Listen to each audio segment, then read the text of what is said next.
Welcome to Positive Talk Radio. Our goal is simple: to explore evolving ideas one conversation at a time. So, stay with us as right now we present. I do have to say, I get to have a conversation today with one of my more favorite people that I recently have met. And he's a very gifted individual at what he does. He's an entrepreneur. He's been a business coach. He's been in business for a long time, and his name is David Newkirk, and he is right here. By the way, if you want to follow along, you can go to ethosconsult.com. That's Ethos Consults. That's CONSULTS.com. And you can find out all about him and all of the work that he does, his entrepreneurial programs and his health and wellness programs, all of it. And we're going to talk about a good deal of that today, I think, maybe. as we were talking before the show began, it was like, what do you want to talk about? I don't know. What do you want to talk about? And it's like, but it's just great to have you here, sir. How are you? I'm great, Kevin. It's such a pleasure. I enjoy a conversation so much that I like not knowing what we're going to talk about and just flow into the conversation. That it makes them more enjoyable. I think so. And you never, like I tell people, it's like you and I are sitting at Starbucks having a cup of coffee. I use Starbucks because they're here, and the third person sitting there is the audience, and they get a chance to understand what we're talking about, and we try to make it as clear as possible. Mostly, sometimes not so much, but in any event, it's great to have you here. You are a consultant, and you work with entrepreneurs to meet business objectives, and you coach personal challenges for both, so to try and get everybody in sync. Because one of the things that you say that I want to talk about is that there really is no difference between being an entrepreneur and your private life. They're blended together. How so? Yeah. What's interesting is I think it's best to just contrast it. When you're in the working world, which I had been for 30 years, you adapt to what is it that you need to do in order to get along with everybody, fit in, succeed, find success. So you create an identity that works for the workplace in the corporate world. But when you're not in the corporate world, you're like, oh, I can be myself, and I'm different with my kids or my wife or my partner, or just when I'm home by myself. But then when you're an entrepreneur, you don't have to think about how to be somebody else. You just figure out how to take what you believe in, what you think, the way that you like to be, and you like to just build your business around that, where you get to actually exercise broadcasting an experience that is you, regardless of whether it's a product or service, a single person business or a multi-person business. You do get to represent how you want to be seen and how you want to be heard. It is extremely freeing to be an entrepreneur, and if you're able to be successful and you're able to make a living, but it's extremely freeing to be able to do what you choose to do, and to do it well, and to be the kind of boss that you've always wanted to be. Yeah, I agree. I think what's really interesting is the more comfortable someone actually is in being themselves, because not everyone is comfortable in being themselves. It can be a challenge. That could be one of their challenges to being an entrepreneur, is finding a way to be comfortable being themselves. And that might be one of the things they have to overcome to be successful. But being yourself is really a representation of your personal brand, which really is a big part of being an entrepreneur, is the personal brand, because people are buying you, not just the product or the service absent of you. Oh, exactly, and I believe that. But help me here, because I don't quite understand how somebody doesn't know who they. Well, I suppose that's pretty normal, that a lot of people don't know Mhm, who they really are, and how they present themselves to the world, and how people mhm. perceive them, because they may have a completely different idea of how they're being perceived than the other people think of them. Does that make sense? It I makes don't know. it, it makes total no, it makes total sense. And there's different ways to, I think, to look at it. One of a couple lenses here. One lens is that people sometimes are used from that corporate world, or maybe in their family conditioning or social conditioning. They're always used through obligation to be however they need to be for someone else to be happy with them or to feel satisfied in their interaction. So you're conditioned that way for such a long time. You sort of say, well, how do I need to be successful? And you're trying to figure out how to be successful with people you're trying to sell to or service as clients or customers. And you're not being yourself. And that can show in some positive ways, but also in some negative ways, because it could lead to confusion in the experience, because it may be erratic from customer to customer or prospect to prospect what you're delivering, and people are having a hard time understanding who you are. One of my problems, and baby, David, help me, Mhm. please. I need some help here. And that Okay. is that I tend to be a giving person. And so Mhm. sometimes I do that at the detriment of my business, because I will Mhm. give something away that I really can't afford to give it away. But Mhm. because I value the individual and value what they say and stuff, I'll go above and beyond. And that the people who work with me get infuriated with that, because Mhm. they want to see the business succeed. And yet at the Yes. same time, I'll turn around and go, well, I don't know. We'll just give that to them for this time, that sort of thing. How do I fix that? Yeah, so I'll just paraphrase it in one sentence what I understand, because I actually shared early on in my career what you're talking about, which is such a strong desire to be in service to others, to help, and to get so much satisfaction out of helping others be successful. We tend to prioritize that over it being a business where we can be emotionally comfortable, setting boundaries around limiting the amount of work we deliver within the prescribed time frame, and actually asking for compensation for it, That's or been a asking for big additional problem. compensation if we go over those boundaries. And I think that's where some of that personal work comes into play, which is, what are the things perhaps that were going on outside of business where it feels emotionally uncomfortable asking for compensation when people naturally are expecting to be asked to compensate you. It's not that they're having an issue. We as entrepreneurs are having the issue asking for compensation. And so we have to look a little deeper into what's the trigger that causes us to shy away from it. Well, if I can be brutally honest, I'll tell you one of the triggers that I have is, because I do the podcast and I do a radio show and it goes up on all these sites and it goes everywhere and stuff, but I can't necessarily prove that the value that I'm asking for is being met by the consumer or by the customer or by the advertiser that is coming on. I can't necessarily, because, like, I don't know if you know this, but in radio, nobody knows Mhm. how many people are listening. Right. There's just no way to know. And so Mhm. when somebody says, "Well, how many listeners do you have?" And it's like, well, I don't really have any idea, and because there isn't, those statistics are not available readily, and I mean, you can pay thousands of dollars to do a survey, Mhm. but generally speaking, they're not. So when my response is I don't really know, then their response is, then why is it worth advertising with you? Right. Well, it's interesting. So, because you're asking the question of, if I can't provide a tangible, guaranteed outcome to show that it's valuable, why would I feel comfortable charging? Did I get that right? You got it. I wish I'd have said that better. You got that exactly right. Here's the people who get it right, actually, which is, I think, a good, healthy comparison. People in marketing who say it takes at least 6 months to do advertising and marketing, and then you may start to see lead generation things coming through, and people are like, okay, sign me up. And so many people spend money on marketing and advertising dollars where there's no quantifiable guarantee from the person selling the marketing. They're just selling the concept and the idea that there will be success. They don't actually put numbers together that say, this is what you can expect from my marketing expertise.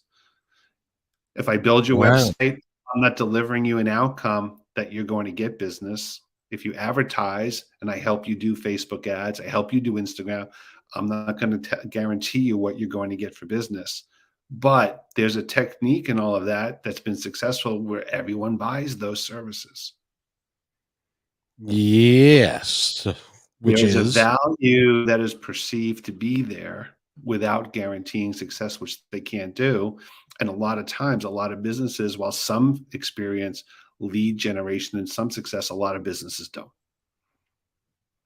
that but is they so pay. interesting. That is Yeah. So, just go so ahead. the value is really, you raise an interesting point. So I'm sure there may be listeners who will disagree with me on this, and I'm totally cool with that. But I'm going to share a perspective that challenges some conventional thinking, which is value is not what you state it to be. Value is what the buyer perceives it to be. There's this whole argument for entrepreneurs in training that says you have to state what your value is. You have to tell people what it is that is valuable and why, and you have to make that your key talking point. When really the value in all of economics 101 in college, if you get a PhD, you get an MBA, doesn't matter. The market sets the price versus the value and what they're willing to pay for. Now, what we can do as entrepreneurs is we can share the benefits that are tangible that we deliver, but then the value of those benefits is determined by the buyer. And that value is then associated with a price.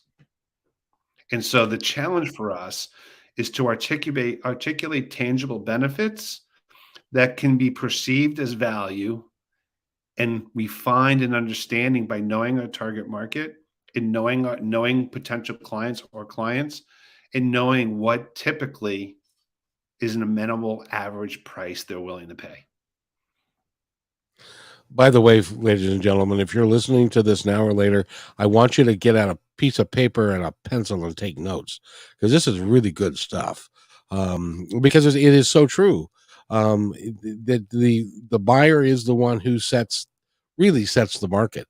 And I was just Mhm. thinking as you were talking about there, we have the Super Bowl coming up. And Yes. you've got a they're selling a 30-second commercial for multiple millions of dollars for one 30-second commercial. Mhm. There isn't a way in heaven or hell that 30-second commercial is going to generate those millions of dollars in revenue so that but they buy it anyway because of the perception of it. Is that right? Yeah. Yeah. Well, yeah, it raises the question. So, for example, I wonder, because they can track sales volume, how much do Doritos spike in sales volume the day after the Super Bowl, 3 days after the Super Bowl, and a week after the Super Bowl? Is there a meaningful spike in sales that is way above what it costs you to run that advertisement in multi-million dollars? I would sit here and tell you probably not. Not something that would be not something that would be so high. How many units of Snickers or Doritos do you have to sell to justify the expense of, $4 million for 30 seconds? That's exactly right. And if so can I'm going to convert that to what we were just talking about. So let's say you hire someone to do marketing and advertising for you, and usually they like to sell 6 months of consulting services and other things, and that's totally cool. That's fine. But if you know what the average cost is that you're going to charge someone for your service or product with their help, take their fee and divide it by your average price, a unit basis, an individual person or a unit purchase or whatever, and find out how many you need to sell to justify that 6 months of support. And then ask yourself, do you think the support that sales revenue is going to come in from that effort just to break even? And how confident are you that you can break even and get that many sales wins for the price you just paid over 6 months? That's That's the that's key. that's and do people go into that in depth analysis of that? That's an awesome question because I find typically they don't, right? Entrepreneurs are passionate about what they do. They love what they do. They want to feel good about being successful. They want their clients and customers to feel good about being successful in some way from what they're offering as well. So it's all with, I'll call it good juju, good intentions, right? A desire for everyone to be successful. So if they hear a successful story being pitched without those tangible things I just mentioned, they tend to buy into it. They tend to create the story beyond the story that convinces them that success will be there, but they don't use those metrics or use a fundamental approach to at least test it out to see if that story um, is sound enough. It's it's interesting. I learned a very valuable lesson a long time ago, and that was I went to a place called the Good Health Pantry in by where the radio station was, and I said I would love for you. And I listened to the guy talk. Extremely knowledgeable. He was like 85 years old, and he knew everything, chapter and verse, and all that. And so I invited him on the show, and I said, well, I would also like you to advertise. And he said, okay. And I said, $100 a week. And he said, okay, I'll do $100 a week. Well, in the course of the 5 or 6 months that he was advertising with him, his sales at his shop went up 50%. They went up from Mm, like 18,000 a month prior to him advertising with us to almost $30,000 a month. And he was had to hire somebody. He was getting so busy. He never came back to me and said, "Boy, your advertising is really working. You need to charge me more." And so he didn't do that, and so my program failed. And the mm, guy who bought my program went back to the same guy at the Good Health Pantry and said, "If you want to continue to advertise, it's $2,000 a month, right. rather than 400." And he paid it. And that Yes. was the thing because it had the value that he could now quantify and prove that the value was there. And so he paid that $2,000 because he didn't want to lose the revenue that he gained from being on the show. Yeah, it raises an interesting concept about, pay for performance kind of thing, right? When an entrepreneur is trying to partner with someone to get help. And so, for example, in the case of advertising, there's essentially three options for that. So you can pay me this price and whatever all the results are, and they're aspiring to get the results that you pitch to them. There is you can pay me a lower fee, but the reason why you're paying me a lower fee is because as a percentage of the results and success that you have, I get a cut of that, which makes up for the low fee for that you're charging for the service. So you charge a fee for the service plus a percentage on the success. That The other that one makes is waive all fees and just get paid on the percentage of success. So there's three ways to look at it. Yeah, the three ways to do it. Now the problem is you would in order to if you include a rise in sales, you have to also believe that they are going to be reputable and upfront and Mhm. honest about how their sales are producing for you. Yes, and one of the things that you typically comes out is you have a contract. One of the stipulations in the contract for the work is that they will generate their sales report for you and indicate and show what the total sales were for the period that you agree you're tracking to measure the success. That's a good way to handle it. And Yeah, that so was let's say, for example, you say after from the results of the work that we do, whatever it be, advertising for the next 6 months after the work concludes, we get 2.5% on all revenue for the first 6 months of all new sales, and then they would have to generate their sales reports in the contract to you for the first 6 months, so you could see the total revenue and know what your 2.5% is. and most most entrepreneurs are going to say, "I don't want to do that. That's too much work." Well, that's one of the right. So that's where you have to.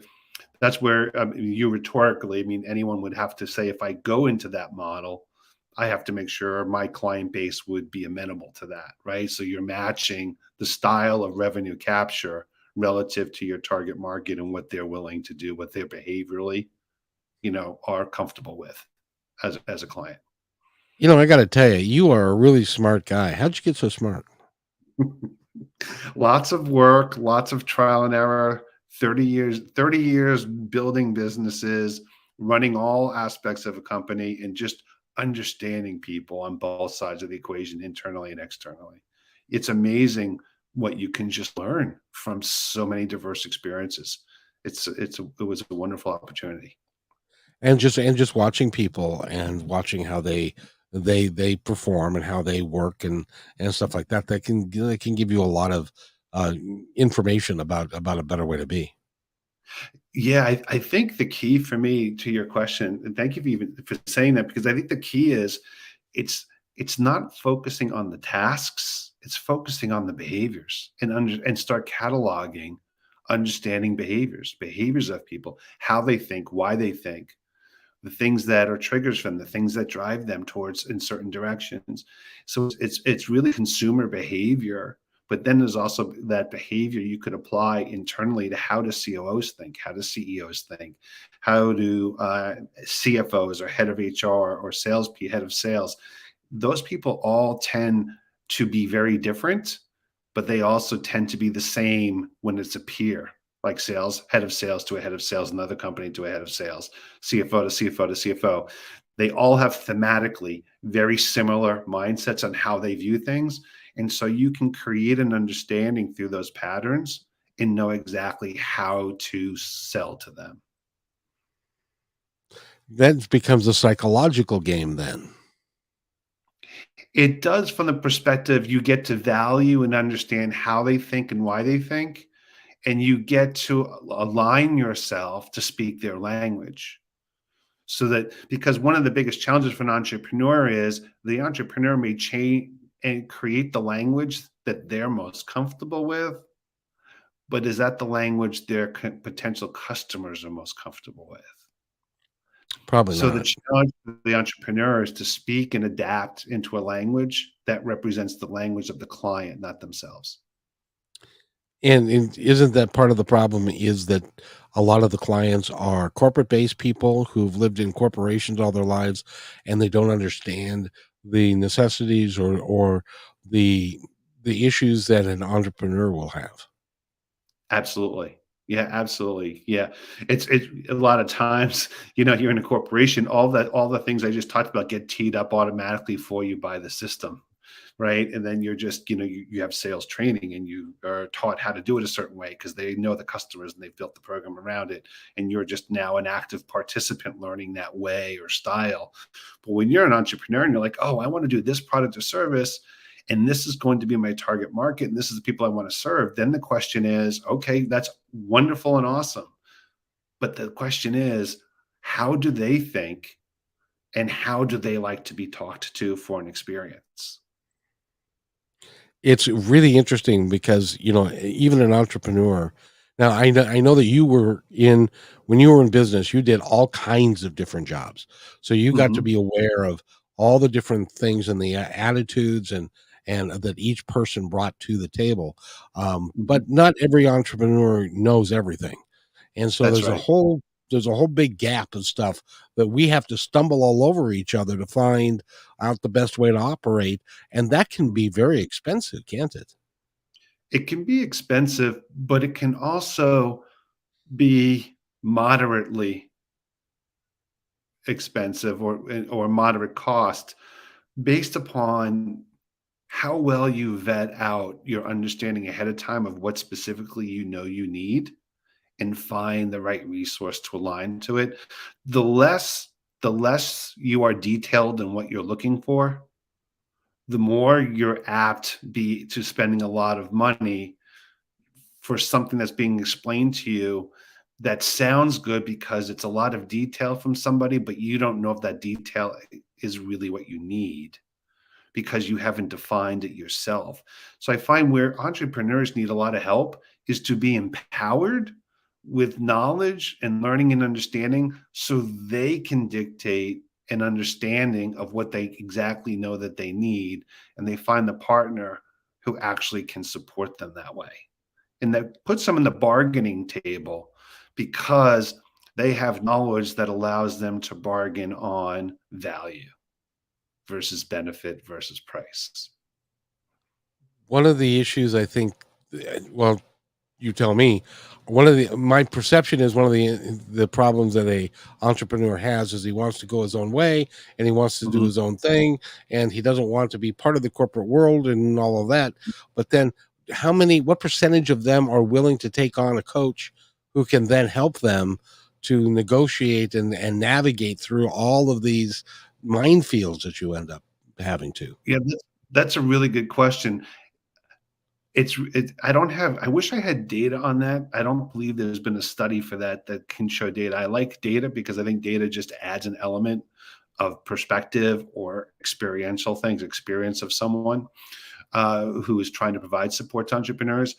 But what's really interesting, I can speak from experience, and the experience I have is that you have people who want to be DIYers. They want to do it themselves as the entrepreneur, learn everything.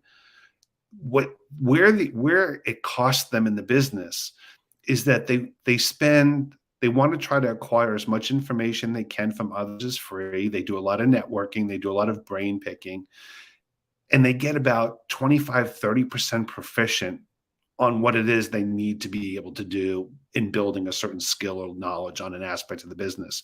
And then all of a sudden, 3, 4, 5, 6 months go by, and that's not enough of knowledge to actually be able to do anything with what they're trying to enhance. And so now time has gone by, and because they haven't spent any money on an expert in some fashion to help them, they're in the same spot that they are, but just a little bit smarter, relatively speaking. They're not proficient enough to make a difference. And so I think there's no right or wrong, but I think the entrepreneur just needs to look at how much time do I have that I can wait. It's the time value of money. If I can spend money and be proficient in 2 months with somebody or 3 months, and it actually now allows me to get new revenue in the door, that's better than 6 months with no revenue by trying to do it yourself proficiently. And then it goes to the question: is it because they don't have funding, or just because they don't want to spend the money? Right? And those are two different challenges that deserve two different thoughtful answers. Boy, no kidding. What if you've got the is it do entrepreneurs think like this? I know I've thought like this in the past, and that is I've got X number of dollars. Now, if I Mhm. don't spend any money, my X number of dollars is going to go farther if I don't Mhm. spend any money and I don't have any revenue, rather than maybe I should spend the money to gather the revenue and to have the support structure that I need to be able to generate the revenue on a faster basis than to try and save it and wait until and just to try and eke my way through for a period of time, which is a better way to go. I think the better you just prompted in me this answer, and I hope Kevin, this answers your question. What prompted me is any money that an entrepreneur spends on, my recommendation is they should be able to know with a high degree of confidence how that expenditure either generates more revenue, cuts costs, or allows them to maintain clients without the risk of losing them, because that's why they're paying, because they don't they're losing customers and they want to keep customers, and they're spending money in some way that's going to let them keep customers, which means keep revenue. So if you as an entrepreneur are not able to make a decision that ties to how it's going to generate revenue, protect revenue, or cut costs, which ultimately is your financial, which is why you want to be able to be a successful entrepreneur. It's all about the financials. Then it's not worth spending the money. If it's a good idea, but you still can't draw a line between how it's going to generate that revenue or cut costs or protect client revenue, it's not worth doing. There has to be a high degree of confidence that something is going to be achieved. Unless that what you're going to spend is the basis of the business as to Yes. keep it as an example. I mean, I have a podcast service that I pay for. Hmm. It's not it's not real cheap. It's $500 a year for the different channels. Now, if I didn't Hmm. spend that $500, I wouldn't have to worry about that, but then I also wouldn't have a way to get my podcast out. Right. So would I be better off going to a cheaper service or just biting the bullet and that's the cost of doing business? Gotcha. So my recommendation in that scenario is that that is what gives you distribution, and I call that an infrastructure cost.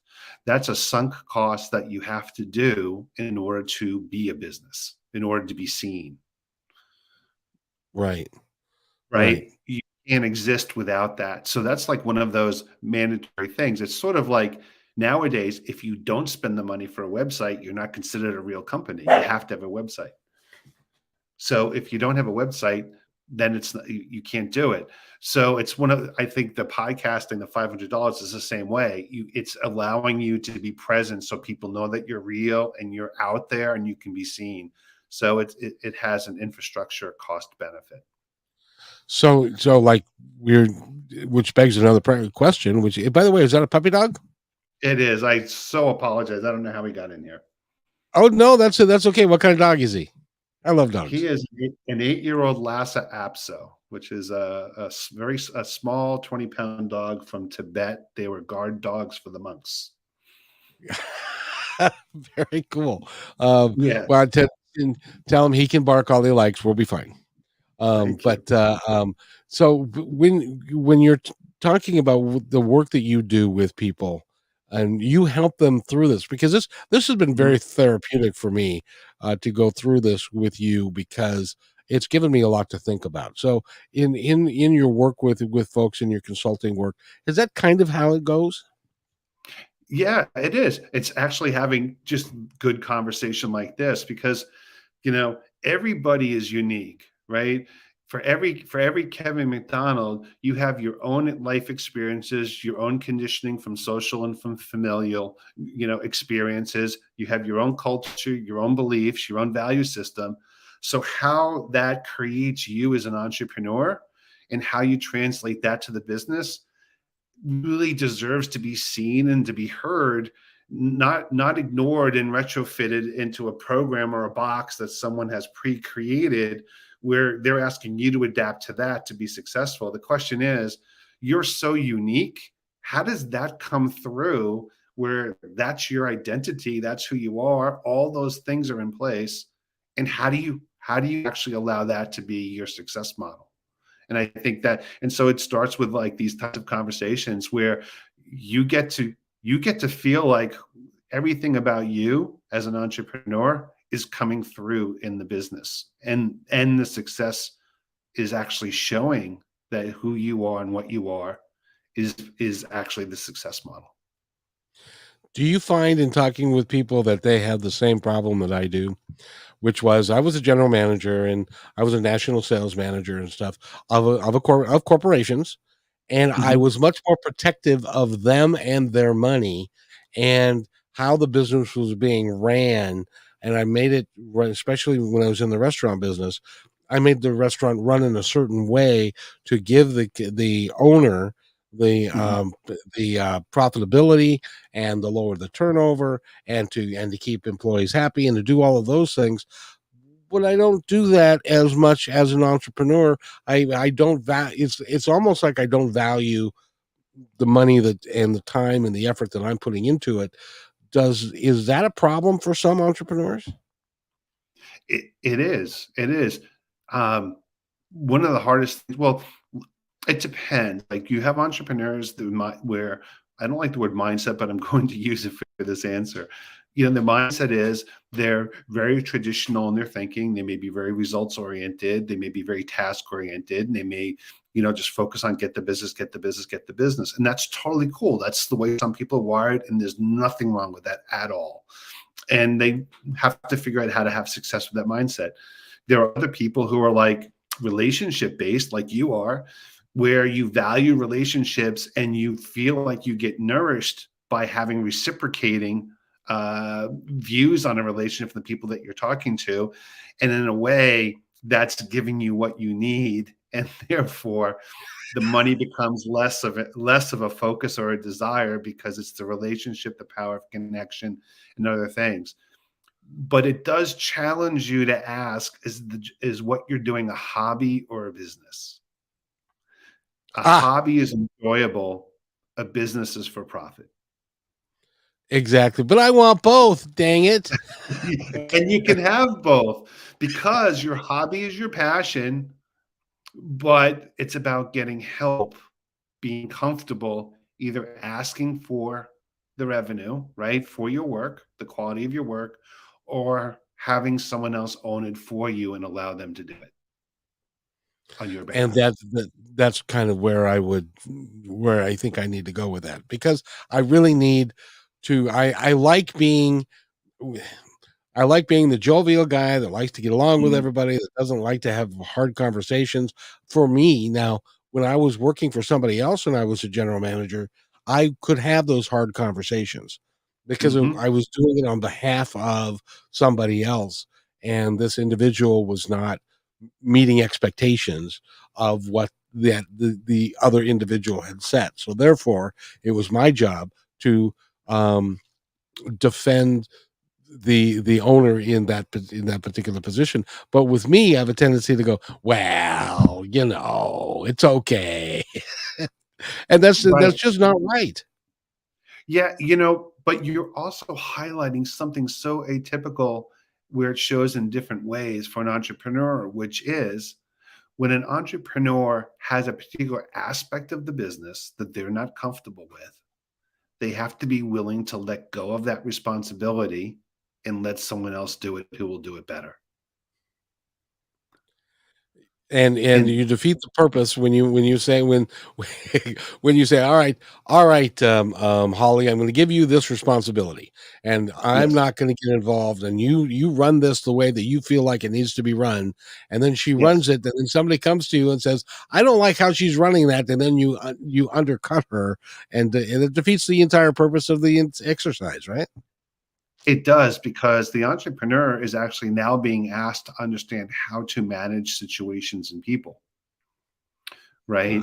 And so, you know, I look at it as I came up in the corporate world where one of the training ideas that was bequeathed to me, and I actually loved it, which was if a customer or prospect complains about your employee and the experience, always get the other side from your employee. Because if you don't know that prospect or customer and you don't have a history, then how do you know what they're saying is valid? You don't. You do have customers who make valid points like that, a valid complaint, but you also have people who have an axe to grind where like, I just want to try to get stuff for free. I just want to try to get a benefit out of this, you know, or they had a bad day themselves. The salesperson didn't do anything wrong, but they just took it the wrong way because they were in a bad mood and they decided to complain because they've had a bad day all day. And the salesperson didn't do anything wrong. So we have to look at always giving our employees the benefit of the doubt, but do find the truth and do hold them accountable if they messed up, but don't assume they messed up just because someone told us. Let's give them the benefit of the doubt, check it out, and make a qualified decision. And that's really is wonderful advice. I was when I was in the restaurant business, sometimes you will get called to a table as the manager on duty, Mhm. and somebody will be unhappy with either the service or the food or whatever it is. And I had a standing rule that when I would go to the table, that the customer was always right to their face. Mhm. I would give them what the customer wanted, what they needed, but then I would go and find out what actually happened. And I would never get mad at an employee if a customer was, unless I could prove that the employee was actually at fault. I think that's awesome because when an employee is working hard and trying to do a good job, nothing is worse than feeling like you didn't do anything wrong and you're being viewed negatively for actually not doing anything wrong. But Right.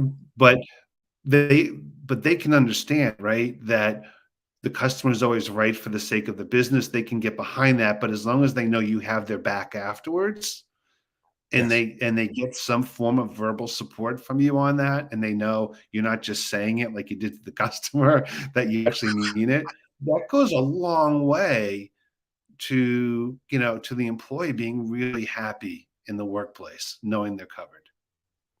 Exactly. And but at the same time, there was also a case where somebody we used to have something called there were a secret shopper people would come in. Yes. Yeah. And the secret shopper came in and they gave this particular waitress a horrible report. A horrible report. And so I got the report, sat the employee down, and I said, they said this, this, and this, and we're paying them to come and do this. So I had no reason to believe that they were doing anything wrong.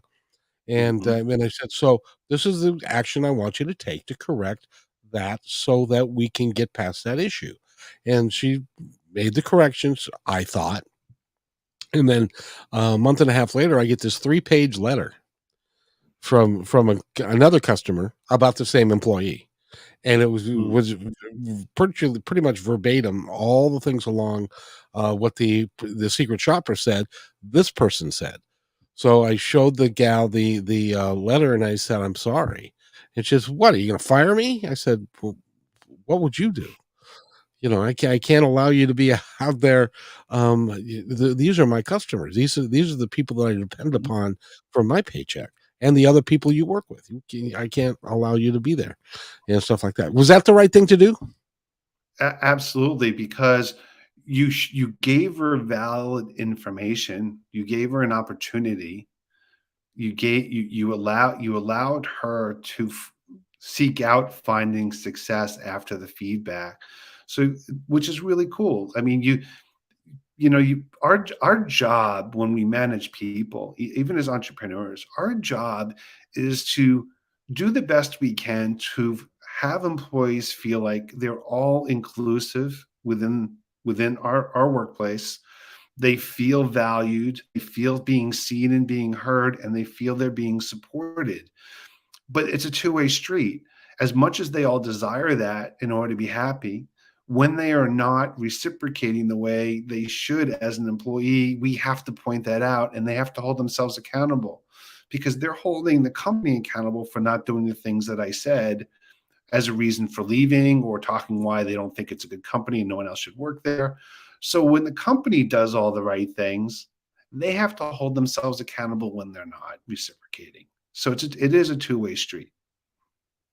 I got to tell you, I have enjoyed this conversation terribly. Can you believe that we've been doing this for 45 minutes? It goes so fast. I'm serious. Sometimes I understand concept of time because it does go by really fast. And I really enjoy your work. I enjoy who you are. If and I may have to hire you just to get through my day. David, tell us how if somebody wants to get a hold of you. Now you work worldwide. You work through Zoom. Mhm, You just opened up an office where you live, and so mhm. you can go local and you can go worldwide. How does somebody get a hold of you? Thank you so much for asking. Thank you for having me. I just want to extend my gratitude. You're a wonderful person and a wonderful host. So thank you so much. The way people can get a hold of me is they can go to my website and then contact me, which is, as you mentioned in the beginning of the show, ethos consults with an S at the end.com. Or they can just contact me via email. My initial D for David, my last name Newkirk, DNEWKIRK at ethosconsults.com. And if they'd like to just have a conversation or talk through something, I'm all ears. I'm up for having a good conversation with somebody. Well, I got to tell you, you are a very very gifted man at what you do, but you also have got a great heart. And Thank you. sometimes those are not contained in the same in the same package, if you know what I mean.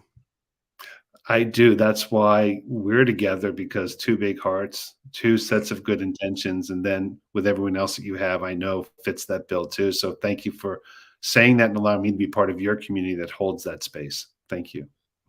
Well, I appreciate it greatly, and we're also going to have a good friend of ours. You're going to be on again, and we're going to get Sandy Stamato to come and enjoy our conversation with the three of us. I think that'll just be a great deal of fun. I think we'll have a good time. I think it'd be productive and a lot of fun too, and I'm sure there'll be some laughs in between as well.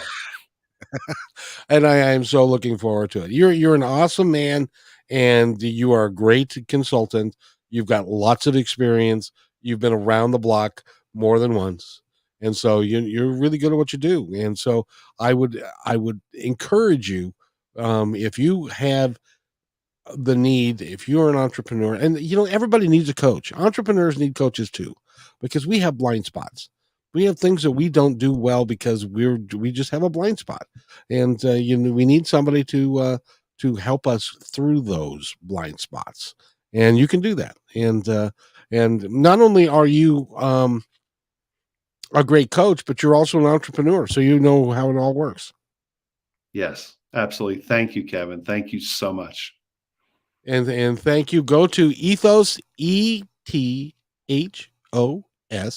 consults, CONSULTS.com, and you can get all the information about him.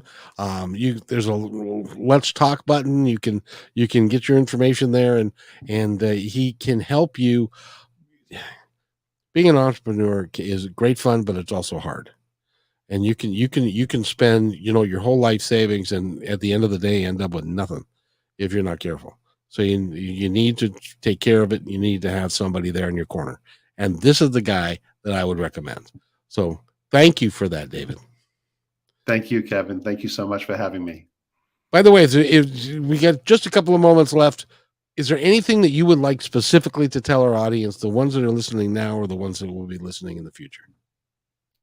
I really think that Positive Talk Radio, if this is your first time listening, hopefully I did not keep you away from going to the next episode, because Positive Talk Radio is such a refreshing place to come to talk about how people can move forward, how people can think and be positive and live positively in all different aspects, personal, professional, based on who your guest is. And this is a great place to be. I would just say I encourage everyone who experiences this to share that experience and really help other people who are looking for this to come.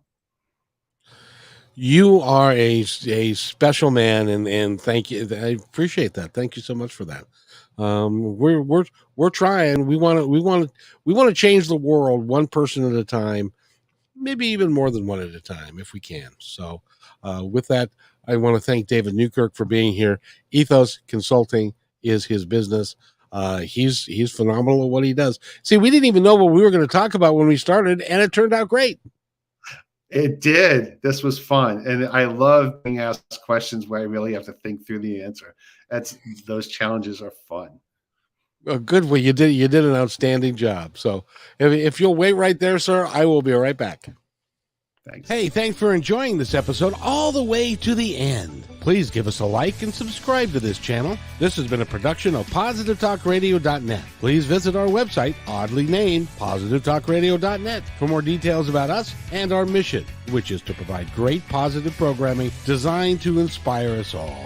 I'm Kevin McDonald, and I'm proud of these shows, and I truly hope that you'll like them and share them with friends and family. So on behalf of our entire team, remember, be kind to one another, because each other's all we got.